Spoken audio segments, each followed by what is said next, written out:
Bismillahirrahmanirrahim. Yang kami hormati dosen pengampu mata kuliah evaluasi pembelajaran matematik, yaitu Ibu Dr. Hajah Nunung Sobarningsi MPD dan Bapak Rikrik Nurdiansyah MPD, dan teman-teman kelompok 6 yang saya banggakan dan saya cintai.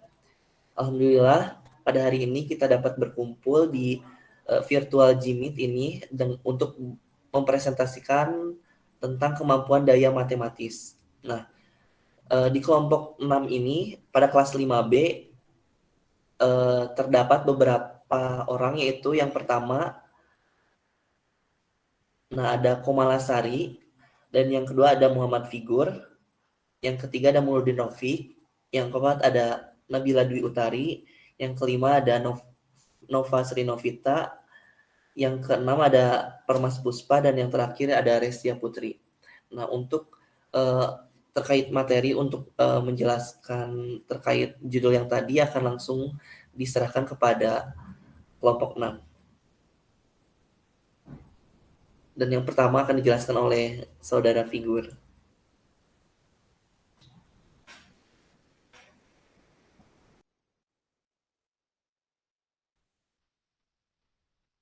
Baik, untuk materi pertama yaitu kemampuan daya matematis. Nah, di sini menurut Mas Sini dan Kagnon pada tahun 2002, kemampuan daya matematis atau mathematical power adalah kemampuan untuk menghadapi permasalahan-permasalahan, baik dalam permasalahan matematika maupun permasalahan dalam kehidupan nyata.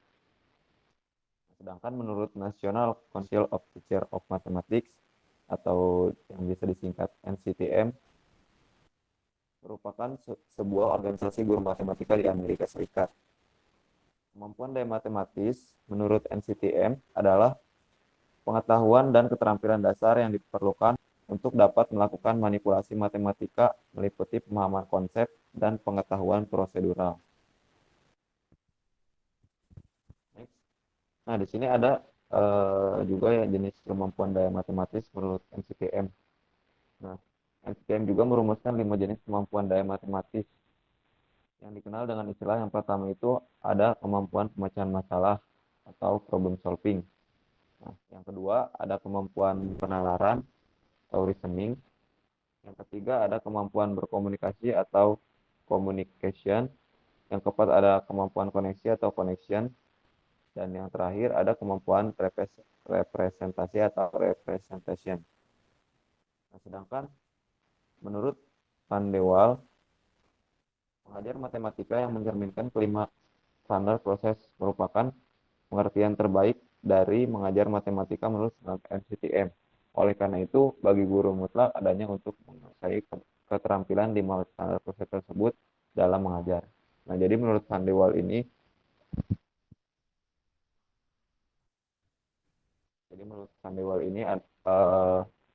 kemampuan daya matematis menurut NCTM itu sudah bagus ya.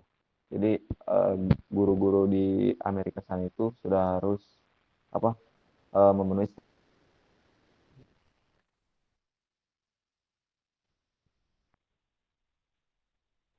selanjutnya dijelaskan oleh teman saya. Yang pertama itu ada kemampuan pemecahan masalah. Pemecahan masalah merupakan kompetensi strategi yang ditunjukkan siswa dalam memahami, memilih pendekatan dan strategi pemecahan, serta menyelesaikan model untuk menyelesaikan masalah. Abdurrahman mendefinisikan pemecahan masalah sebagai aplikasi dari konsep dan keterampilan. Menurut Bayer, sebagaimana dikutip oleh Zakaria, pemecahan masalah adalah mencari jawaban atau penyelesaian sesuatu yang menyulitkan. Berdasarkan pendapat para ahli tersebut, jelas bahwa pemecahan masalah adalah kompetensi strategi berupa aplikasi dari konsep dan keterampilan dalam memahami, memilih strategi pemecahan dan menyelesaikan masalah. Sedangkan kemampuan pemecahan masalah matematika merupakan kemampuan siswa untuk menyelesaikan atau menemukan jawaban dari suatu pertanyaan yang terdapat di dalam suatu cerita, teks, dan tugas-tugas dalam pelajaran matematika. Adapun langkah-langkah dalam menentukan pemecahan masalah dapat dirangkum menjadi 4 langkah. Yang pertama itu memahami masalah atau understanding the problem. Yang kedua ada merencanakan penyelesaian atau devising a plan. Yang ketiga ada melaksanakan rencana atau carrying out the plan. Yang keempat ada memeriksa proses dan hasil atau looking back. Menurut NCTM tahun 2000, ada beberapa alasan mengapa problem solving sangat penting dalam pembelajaran saat ini. Yang pertama itu, problem solving merupakan bagian dari matematika. Yang kedua itu, matematika memiliki aplikasi dan penerapan. Yang ketiga, adanya motivasi intrinsik yang melekat dalam persoalan matematika. Yang keempat, persoalan pemecahan masalah bisa menyenangkan. Dan yang terakhir, mengajarkan siswa untuk mengembangkan teknik memecahkan masalah. Selanjutnya, untuk indikator soalnya, siswa mampu menyelesaikan model matematika dari suatu masalah yang berkaitan dengan persamaan kuadrat. Nah, untuk soalnya, sebuah bilangan positif 2 lebih besar 2 kali bilangan lainnya, hasil kali kedua bilangan itu sama dengan 1200. Tentukan kedua bilangan itu. Buat penyelesaiannya, analisis soal berdasarkan langkah-langkah menentukan pemecahan masalah. Buat langkah pertamanya, kita perlu memahami soal terlebih dahulu. Nah, maka di sini kita ditulis dulu, diketahui dan ditanyakannya. Buat soal yang tadi, diketahuinya itu, sebuah bilangan positif 2 lebih besar dari 2 kali bilangan lainnya. Lalu hasil kali kedua bilangan itu sama dengan 1200. Ditanyakannya, tentukan kedua bilangan itu. Buat langkah keduanya, merencanakan ide penyelesaian. Kita misalin, X menyatakan bilangan yang kecil dan Y menyatakan bilangan yang besar. Pada kalimat pertama, kita dapat persamaan Y sama dengan 2X plus 2. Buat kalimat kedua, kita dapat persamaan X 2X plus 2 sama dengan 1200. Selanjutnya, buat langkah ketiga, yaitu melaksanakan rencana penyelesaian. Dari persamaan tersebut, diperoleh hasil X 2X plus 2 sama dengan 1200, X dikali 2X menjadi 2X kuadrat, ditambah 2X, dikurang 1200 sama dengan 0. Lalu, X kuadrat ditambah X, dikurangi 600 sama dengan 0. Hasil pemfaktorannya yaitu X plus 25 dan X min 24 sama dengan 0. Menjadi X sama dengan min 25 atau X sama dengan 24. Sehingga yang dipilih adalah X sama dengan 24 karena pada soal yang diminta adalah bilangan positif. Jadi, bilangan itu adalah X sama dengan 24 dan 2X plus 2, kita masukin X-nya itu yang 24 tadi, jadi 2 dikali 24 plus 2 sama dengan 50. Nah, buat langkah yang terakhir, yaitu memeriksa jawaban. Dari hasil yang diperoleh, mendapat hasil X sama dengan 24 dan Y sama dengan 50. Jika dikembalikan pada yang diketahui pada soal, bilangan kedua lebih besar dari 2 kali bilangan lainnya. Hasil kali kedua bilangan itu sama dengan 1200 dan X dikali Y yaitu 24 dikali 50 sama dengan 1200. Maka hasilnya itu sesuai dengan yang diketahui pada soal.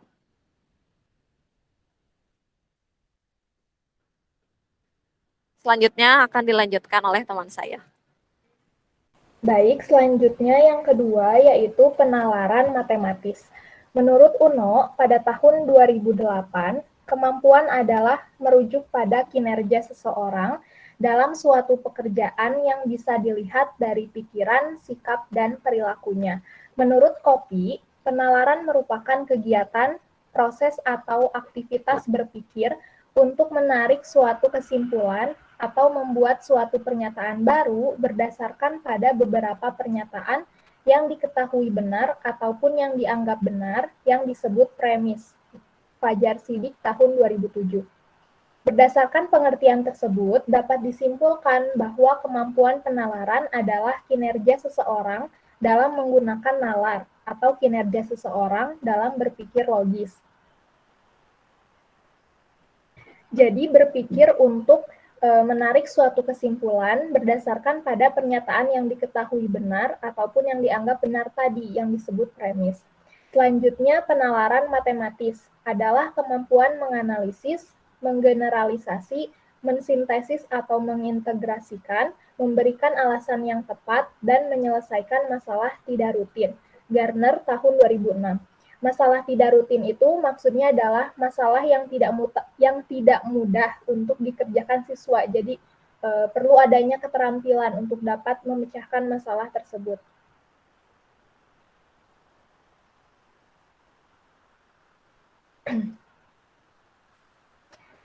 Selanjutnya, adapun indikator standar penalaran matematis untuk para siswa prasekolah sampai dengan tingkat 12 menurut NCTM tahun 2000 adalah yang pertama, siswa mampu mengenal penalaran dan pembuktian sebagai aspek dasar. Yang kedua, membuat dan menyelidiki konjektur. Konjektur itu dugaan ataupun hipotesis dalam matematika. Yang ketiga, mengembangkan dan mengevaluasi argumen dan bukti secara matematis. Dan yang keempat, memilih dan mengembangkan berbagai jenis penalaran dan metode pembuktian. Selanjutnya langsung saja. Nah, indikator penalaran matematis, tadi kan ada 4 ya. Nah, di sini saya pilih satu yang pertama, yaitu mengenal penalaran dan pembuktian sebagai aspek dasar. Indikator soalnya disajikan persoalan mengenai garis singgung lingkaran. Nah, dari situ siswa dapat menyelesaikan soal garis singgung lingkaran dengan tepat dan lengkap. Soalnya, panjang garis singgung persekutuan dalam dua lingkaran adalah 15 cm dan kedua titik pusatnya terpisah sejauh 17 cm. Jika panjang jari-jari salah satu lingkaran adalah 3 cm, tentukanlah panjang jari-jari lingkaran yang lain. Penyelesaian, tadi kan diketahui panjang garis singgung persekutuan dalam dua lingkaran, itu D, yaitu 15 cm. Jarak kedua titik pusat, yaitu P, sama dengan 17 cm. Dan kita misalkan panjang jari-jari salah satu lingkarannya itu R1, yaitu 3 cm. Ditanyakan panjang jari-jari lingkaran yang lain. Jawab, karena tadi panjang jari-jari yang pertama itu kan R1, jadi kita misalkan panjang jari-jari yang lain itu R2. Rumusnya itu R1 ditambah R2 sama dengan akar P kuadrat dikurangi D kuadrat. P-nya itu kan 17, kita substitusikan menjadi 17 kuadrat, D-nya 15, kita substitusikan menjadi 15 kuadrat. 17 dikuadratkan 289, 15 dikuadratkan 225. Akar 289 dikurangi 225 adalah akar 64. Jadi R1 ditambah R2-nya adalah 8. Nah, R2 itu 8 dikurangi R1. R1 tadi adalah 3. Jadi kita masukkan R2 sama dengan 8 dikurangi 3. R2 sama dengan 5. Nah, jadi panjang jari-jari lingkaran yang lain adalah 5 cm. Nah, pada indikator penalaran ini, siswa mampu menuliskan poin-poin yang ada ya, yang tadi diketahui diketahuinya apa saja, ditanyakannya apa. Terus juga siswa mampu menggunakan rumus dari garis singgung persekutuan. Nah, dari cara penyelesaiannya juga siswa dapat menyelesaikan masalah tersebut. Nah, ini menunjukkan bahwa tingkat penalaran siswanya tuh cukup baik. Selanjutnya, nah, tadi kan indikator yang pertama, ini ada indikator yang kedua. Indikator penalaran matematisnya yaitu membuat dan menyelidiki konjektur atau dugaan hipotesis dalam matematika. Indikator soalnya disajikan persoalan mengenai garis singgung lingkaran. Siswa dapat menduga panjang garis singgung persekutuan dalam lingkarannya itu berapa. Soalnya diketahui dua lingkaran dengan jari-jari 14 cm dan 4 cm. Tentukan panjang garis singgung persekutuan dalam kedua lingkaran tersebut jika jarak antara kedua titik pusatnya adalah 30 cm.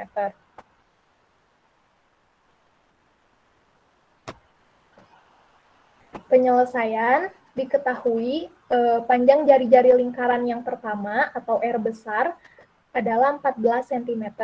Panjang jari-jari lingkaran yang kedua atau R kecil adalah 4 cm. dan jarak kedua titik pusat, yaitu P, adalah 30 cm. Yang ditanyakan, panjang garis singgung persekutuan dalam kedua lingkaran atau D kecil adalah berapa? Nah, jawab pertama disketsakan dulu, digambar dulu supaya lebih jelas.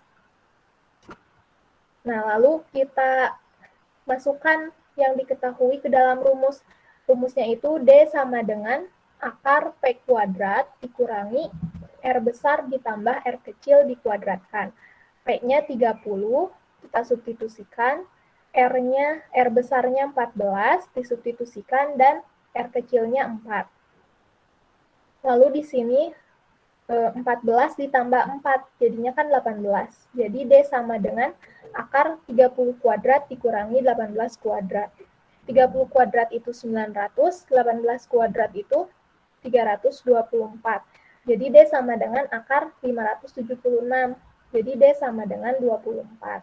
Nah, jadi panjang garis singgung persekutuan dalam kedua lingkaran tersebut adalah 24 cm.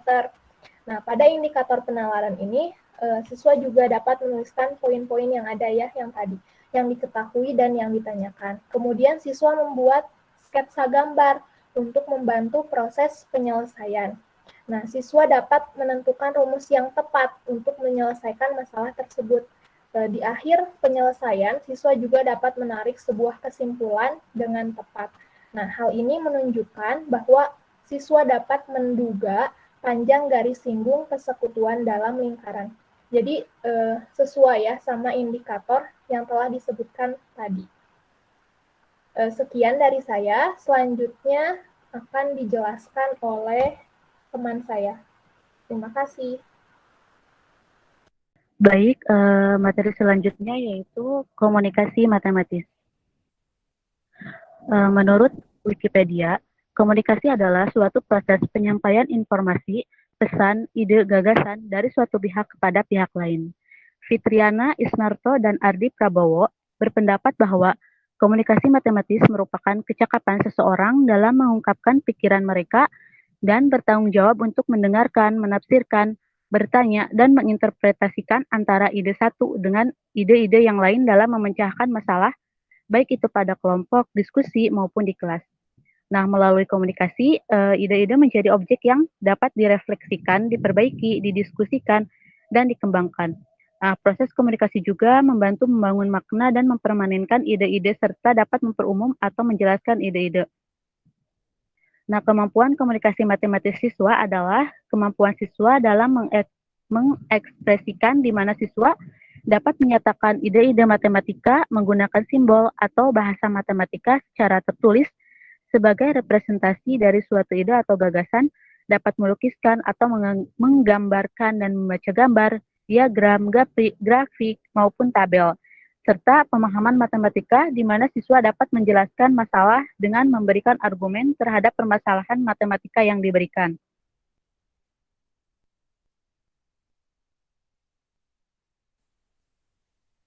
Nah, selanjutnya yaitu adapun indikator kemampuan komunikasi matematis menurut NCTM. Yang pertama yaitu kemampuan mengekspresikan ide-ide matematika melalui lisan, tulisan, dan mendemonstrasikannya serta menggambarkan secara visual. Yang kedua yaitu kemampuan memahami, menginterpretasikan, dan mengevaluasi ide-ide matematika baik secara lisan, tulisan, maupun dalam bentuk visual lainnya. Nah, kemudian yang ketiga yaitu kemampuan dalam menggunakan istilah-istilah, bahasa, atau simbol-simbol matematika dan struktur-strukturnya untuk memodelkan situasi atau permasalahan matematika.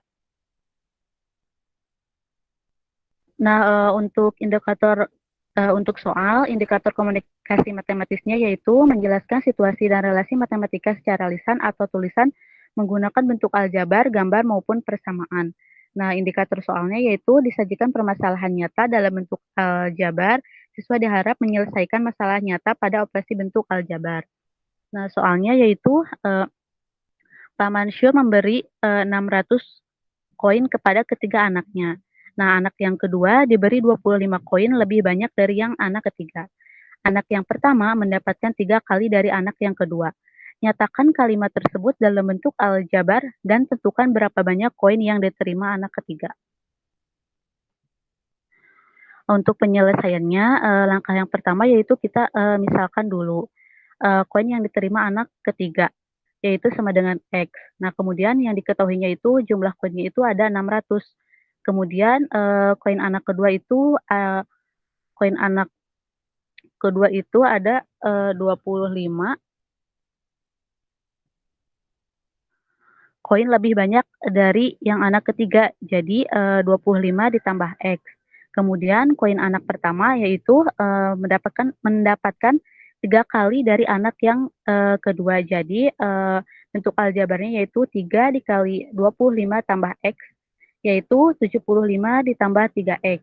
Nah, kemudian yang ditanyakannya yaitu berapa banyak koin yang diterima anak ketiga. Nah, jawabannya yaitu yang pertama kita masukkan semua koin yang diterima ketiga anak tersebut, yaitu anak yang ketiga yaitu X, kemudian anak yang kedua yaitu 25 ditambah X, dan anak yang pertama yaitu 3X ditambah 75 sama dengan 600. Kemudian kita tambahkan yang variabelnya sama yaitu X tambah 3X, kemudian 25 tambah 75 sama dengan 600, yaitu 5X tambah 100 sama dengan 600. Kemudian kita akan menghilangkan 100-nya, yaitu kedua ruasnya kita kurangi dengan 100, yaitu 5X sama dengan 600 dikurangi 100, hasilnya yaitu 5X sama dengan 500. Nah, kemudian 5X itu sama dengan 500 dibagi 5, hasilnya yaitu X sama dengan 100. Jadi koin yang diterima anak ketiga adalah 100 koin.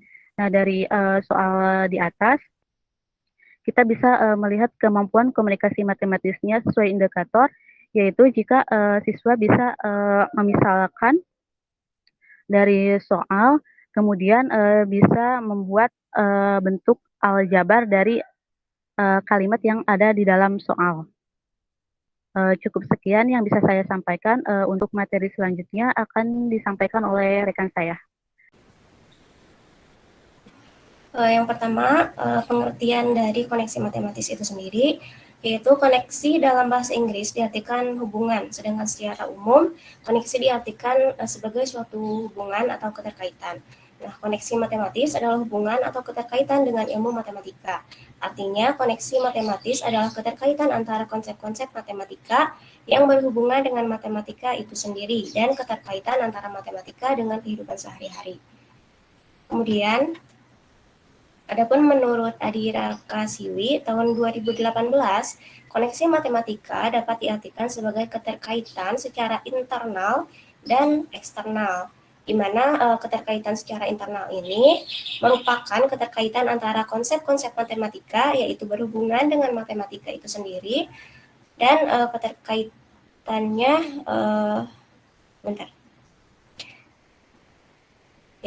yaitu hubungan dengan matematika itu sendiri. Kemudian keterkaitannya dengan eksternal atau secara eksternal, yaitu keterkaitan antara matematika dengan kehidupan sehari-hari. Nah, koneksi matematis ini merupakan salah satu kemampuan standar yang sudah ditetapkan oleh NCTM, serta sudah diadopsi dan digunakan dalam pembelajaran matematika oleh banyak negara, termasuk Indonesia.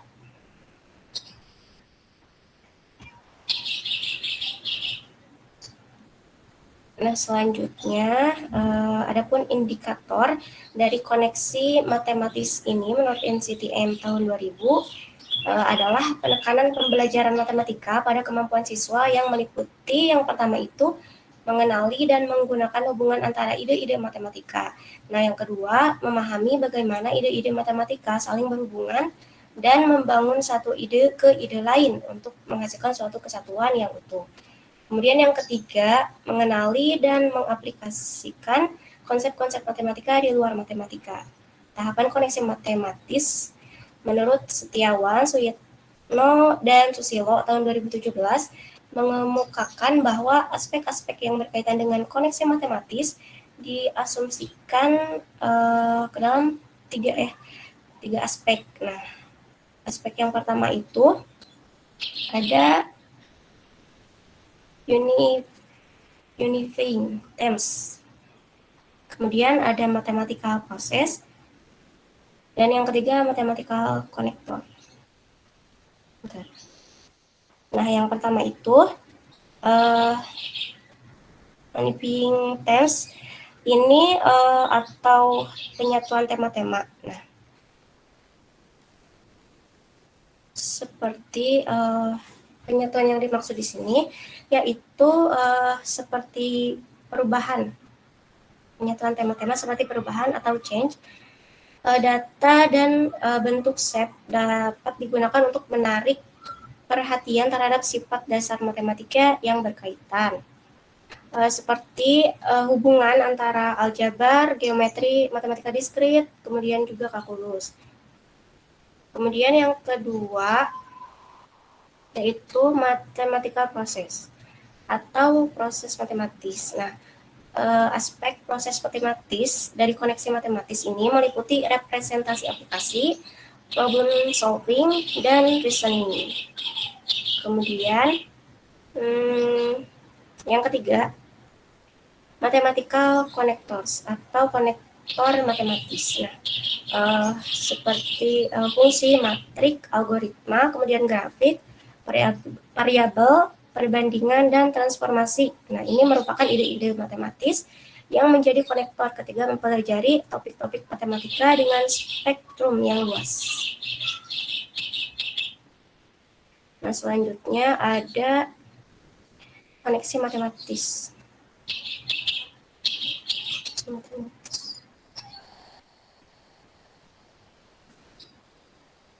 Kita akan membahas terkait contoh soal dari indikator kemampuan koneksi matematika. Tadi kan ada 3. Nah, di sini kita membahas yang pertama yaitu indikator kemampuan koneksi matematisnya, yaitu mengenali dan menggunakan hubungan antara ide-ide matematika. Kemudian adapun indikator soal, yakni disajikan soal mengenai belah ketupat, peserta didik dapat menggunakan hubungan antara materi belah ketupat dengan trigonometri untuk menentukan panjang sisi belah ketupat. Karena tadi kan koneksi matematis itu merupakan hubungan antara satu materi dengan materi lain dalam matematika. Kemudian soalnya itu, jadi jumlah panjang diagonal belah ketupat adalah 40 cm dan besar salah satu sudutnya 68 derajat. Kemudian pertanyaannya, hitunglah panjang sisi belah ketupat tersebut. Nah, kemudian ini adalah penyelesaiannya. Jadi misalkan belah ketupat yang diketahui adalah belah ketupat ABCD. Dan titik tengahnya itu O. Sehingga panjang diagonal AC sama dengan X cm ya, karena belum diketahui. Dan panjang diagonal BD yaitu 40 dikurang X cm. Kita ambil salah satu segitiga yang terbentuk dari diagonal yaitu segitiga AOB. Nah, panjang AO itu sama dengan 40 kurang X per 2 cm. Kemudian panjang BO sama dengan X per 2 cm. Nah, untuk sudut dari A yaitu 68 derajat per 2 sama dengan 34 derajat. Dan sudut B sama dengan 180 derajat dikurang 90 derajat dikurang 34 derajat sama dengan 56 derajat. Kemudian untuk mengetahui panjang diagonal belah ketupat tersebut, kita menggunakan definisi sinus ya. Jadi kan tadi itu koneksi matematis ya yang menghubungkan antara materi belah ketupat dengan trigonometri. Nah, jadi kita menggunakan definisi sinus yaitu sin A sama dengan BO sama per AB. Nah, sin 34 derajat ya. Karena sudut A itu 34 derajat, maka sama dengan X per 2 per AB. Kemudian, bentar. Untuk sin B sama dengan AO per AB. Kemudian sin B sudah diketahui tadi 56 derajat sama dengan 40 dikurang X per 2 per AB. Kemudian untuk mengetahui panjang AB, maka AB sama dengan AB, X per 2 per sin 34 derajat sama dengan 40 min X per 2 per sin 56 derajat. Nah, sin 56 derajat dikali X sama dengan sin 34 derajat dalam kurung 40 min X. Nah, kita dapatkan 0,83X sama dengan 22,4 min 0,56X. Diperoleh 1,39X sama dengan 22,4. Kemudian kita dapatkan nilai dari X yaitu 16 cm. Nah, untuk AB sama dengan X per 2 per sin 34 derajat. Kemudian AB 16 per 2, karena tadi sudah diketahui nilai X-nya yaitu 16, maka AB sama dengan 16 per 2 per 0,56. Kemudian kita peroleh AB sama dengan 8 per 0,56, dan hasil akhirnya panjang dari AB itu 14 cm. Jadi panjang sisi belah ketupat tersebut adalah 14 cm. Nah, mungkin itu saja yang dapat disampaikan. Selanjutnya akan disampaikan oleh rekan saya. Bismillahirrahmanirrahim. Baik, selanjutnya yaitu poin kelima, yaitu representasi matematis. Nah, kemampuan representasi matematis itu diartikan sebagai kemampuan mengungkapkan atau mempresentasikan gagasan atau ide matematis sebagai alat bantu untuk menemukan solusi dari masalah matematika. Nah, kemampuan representasi matematis ini diperlukan siswa untuk untuk memahami konsep-konsep matematika dan untuk mengkomunikasikan ide-ide matematika. Lalu, menurut Suparmo, indikator kemampuan representasi matematis yaitu pertama, mencari hubungan berbagai representasi konsep dan prosedur. Yang kedua, memahami hubungan antar topik matematika. Yang ketiga, menerapkan matematika dalam bidang lain atau dalam kehidupan sehari-hari. Yang keempat, memahami representasi ekuivalen suatu konsep. Yang kelima, mencari hubungan satu prosedur dengan prosedur lain dalam kehidupan sehari-hari. Dan yang keenam, menerapkan hubungan antar topik matematika. Lanjut. Nah, lalu indikator-indikator yang digunakan menggunakan aspek kemampuan representasi matematis sesuai Huang, yaitu representasi bahasa atau kata-kata atau tekstur tulis, representasi gambar, dan representasi simbol. Sedangkan indikator kemampuan representasi matematis menurut Muzakir dan Yuda Negara sesuai dengan indikator menurut Huang. Akan tetapi terdapat perbedaan, yaitu di mana Muzakir menambahkan aspek representasi yang ditinjau yaitu representasi visual, di mana indikatornya yang pertama menyajikan kembali data atau informasi representasi ke representasi diagram, grafik, atau tabel. Yang kedua, itu menggunakan representasi visual untuk menyelesaikan masalah. Oke, next.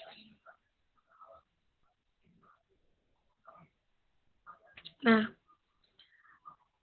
indikator representasi matematis, di sini saya memilih menerapkan matematika dalam bidang lain atau dalam kehidupan sehari-hari. Lalu indikator soalnya disajikan persoalan yang berkaitan dengan kehidupan sehari-hari mengenai aljabar. Siswa dapat menyelesaikan soal mengenai aljabar tersebut dengan benar. Nah, soalnya, suatu taman berbentuk persegi panjang, memiliki panjang diagonal 8x tambah 10 meter, dan 12x min atau dikurangi 6 meter. Nah, lalu panjang diagonal taman sebenarnya adalah, ya, penyelesaiannya, panjang diagonal pada persegi panjang adalah sama panjang, sehingga diperoleh persamaan 8x tambah 10 sama dengan 12x dikurangi 6.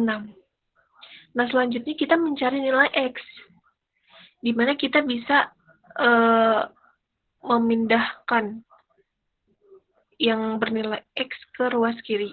Jadi, 8x min 12x sama dengan 6 min 6x min 10. Kenapa min 10? Karena dari positif 10 pindah ruas ke kanan, jadi negatif 10. Lalu kita operasikan 8x min 12x sama dengan negatif 4x, sedangkan min 6 min 10 dioperasikan menjadi min 16.